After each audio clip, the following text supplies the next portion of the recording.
Namanya Indra Sepriaman alias Indragon. Julukannya keren, kayak karakter bos di game fighting. Atau nama jagoan di film Mandarin. Tapi ternyata perbuatannya bukan jurus naga, tapi jurus bejat yang ujung-ujungnya bikin dia masuk ke babak game over paling final, hukuman mati. Dan yang dia lakukan ini edan, edan, edan.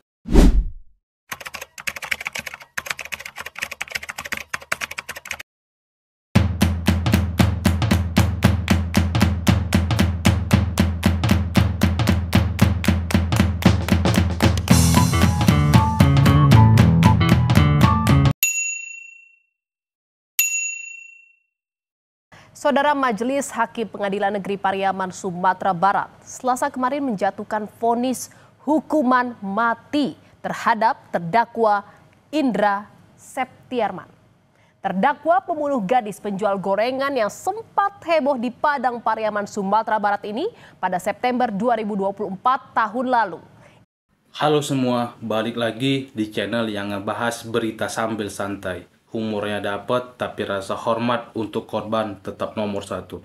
Kali ini kita akan bongkar kasus yang bikin seluruh Sumatera Barat gregetan. Bahkan bikin orang yang biasanya sabar pun pengen nyubit kuping pelakunya sampai copot. Yap, ini kisah penjual gorengan yang jadi korban kebiadaban.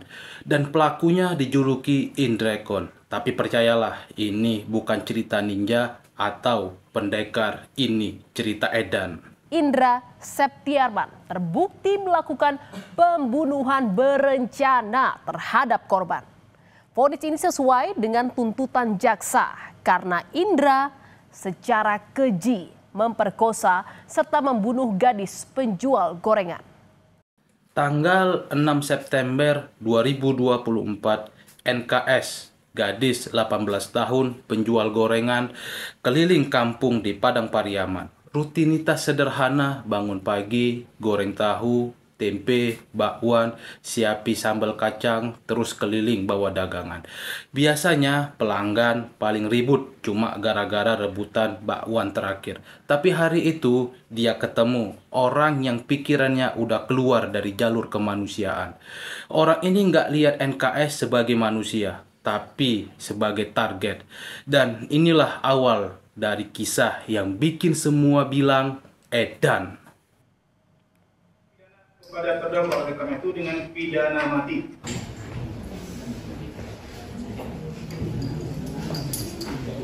Indra Septiarman hanya bisa menunduk dan menyesal saat majelis hakim membacakan vonis kepada dirinya.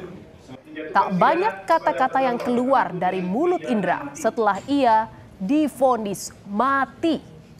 Siang harinya NKS nggak pulang-pulang. Keluarga mulai gelisah. Telepon nggak diangkat, dagangan nggak balik.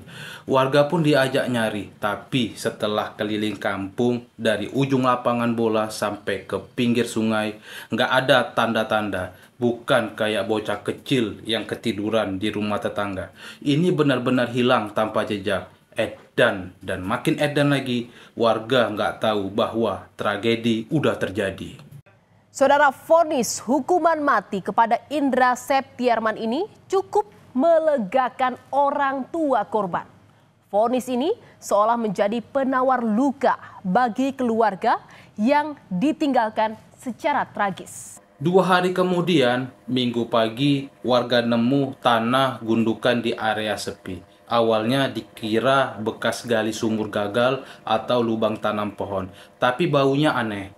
Begitu dibongkar, semua terdiam. Di situ jasad NKS tanpa busana dan sudah tidak bernyawa. Hasil otopsi mengkonfirmasi yang paling ditakuti, dia mengalami kekerasan seksual sebelum dibunuh. Nggak ada kata lain selain edan. Ini bukan cuma pembunuhan, ini penghancuran hidup dan martabat seseorang. Dengan hasil hukuman itu puas gitu? Hukum mati. Hukuman mati. Pasti paling apa buatannya. Selain puas, Indra Septiarman dijatuhi hukuman mati. Keluarga korban menggelar doa bersama. Tim kepolisian langsung pasang garis kuning. Penyelidikan dimulai, saksi diperiksa, nama demi nama di-list sampai mengkerucut ke satu orang, Indra Sepriaman alias Indragon. Saudara, saat kejadian, NKS saat itu berusia 18 tahun. Ia dikenal sebagai penjual gorengan yang gigih untuk terus mengejar mimpi. Rutinitas berjualan gorengan ini sudah dilakukan korban sejak SMP. Setelah kejadian, Indragon kabur. Dia kira bisa ngilang dari radar polisi. Selama hampir 2 minggu dia ngumpet di loteng rumah kosong di kayu tanam. Mungkin dia pikir kalau aku diam di sini polisi nggak bakal nemui. Padahal polisi itu bukan karakter game yang cuma bisa lihat depan. Mereka manjat, buka loteng dan jreng ketangkap. Dan kaburnya nggak keren, malah kayak ending sinetron. Di mana awalnya saudara hanya sekedar menitipkan gorengan di kantin-kantin sekolah. NKS lalu menjual gorengan dengan berkeliling. Usai pulang sekolah dengan bermodal payung dan nampan, korban menjajakan gorengan keliling kampung sejauh 3-5 km. Diinterogasi, Indragon ngaku semua. Dia cerita bagaimana dia memperkosa korban, membunuhnya, lalu mengubur jasadnya. Cara dia nyeritain kayak orang lagi nyeritain abis masang jaring ikan. Dingin, datar, dan tanpa penyesalan. Di sini gue cuma bilang, ini bukan manusia normal. Level psikopatnya tinggi, level edannya maksimum.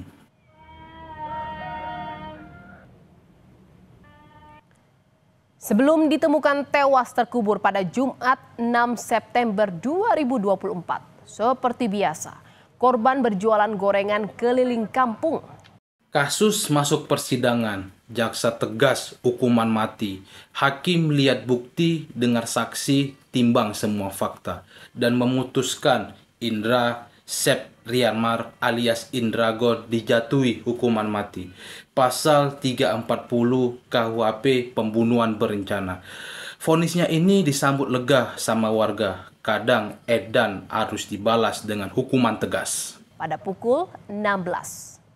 Namun tak seperti biasanya, pada pukul 20.00 korban tak kunjung pulang ke rumah. Warga di sekitar mengaku melihat NKS pada pukul 18.00. Keluarga pun mulai mencari keberadaan NKS. Jadi dari kasus ini apa yang bisa kita pelajarin? Yang pertama, cepat lapor kalau ada yang hilang. Setiap jam itu krusial. Kedua, lindungi orang yang bekerja keras, penjual gorengan, ojek, pedagang keliling, mereka tulang punggung ekonomi. Yang ketiga, kejahatan seksual harus dihukum berat, nggak ada negosiasi. Namun, hingga Sabtu 7 September dini hari, pencarian keluarga tak menuai hasil hingga akhirnya keluarga korban melaporkan kasus ini ke polisi. Semoga almarhumah NKS tenang di sisi Tuhan, keluarga diberi kekuatan. Dan buat kita semua, kalau ketemu orang kelakuannya udah keluar dari jalur logika, nggak usah pakai bahasa puitis, cukup satu kata, edan.